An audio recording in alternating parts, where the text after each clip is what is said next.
आता बातमी आहे मुंबई महापालिका निवडणुकीसंदर्भातली। गेल्या 8 वर्षांपासून मुंबई महापालिकेची निवडणुकी रखडलेली आहे आणि आता दिवाळीनंतर ती निवडणूक होण्याची चिन्ह आहेत। या अनुषंगाने आता दावे प्रतिदावे करण्यात येत आहेत। आपलीच सत्ता येणार असा दावा जो तो दोन्ही बाजूंकडून करण्यात येतोय।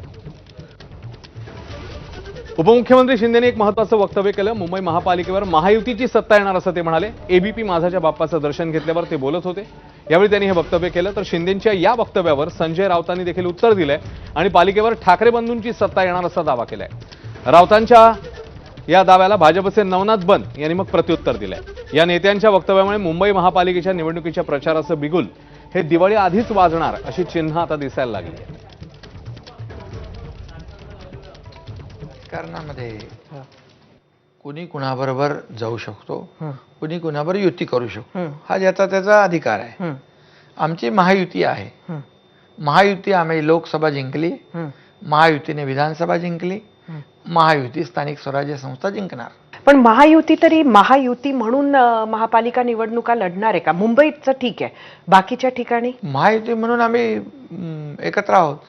पण महायुती लढणार म्हणून आहात का निवडणूक एकत्र? लढवणार, सगळीकडे? महायुती जिंकणार सगळीकडे बिलकुल। आम्ही म्हणतो माननीय उद्धव ठाकरे आणि माननीय राज ठाकरे यांच्या घट्ट युतीतून या मुंबईवर भगवा मराठी माणसाचाच फडकेल आणि मराठीच महापौर होईल। जा का उखडा ती उखडा आमची, हे मी शिंदेनाही सांगतोय आणि ते दिल्लीवाल्यांनाही सांगतोय। आमचाच महापौर होईल, मराठी माणसाचाच महापौर होईल। आता उखडायला तुमच्याकडे काहीच शिल्लक नाही, कारण विधानसभेच्या निवडणुकीत महाराष्ट्रातल्या जनतेनं तुमचं सगळं मैदान साफ करून टाकलंय। तुमचे किती आमदार निवडून आले, तुमच्या पद्धतीनं कशा पद्धतीनं पक्षाची वाताहत झाली हे महाराष्ट्रातल्या जनतेनं बघितलंय। त्यामुळे उखडायची भाषा तुम्ही करू नका।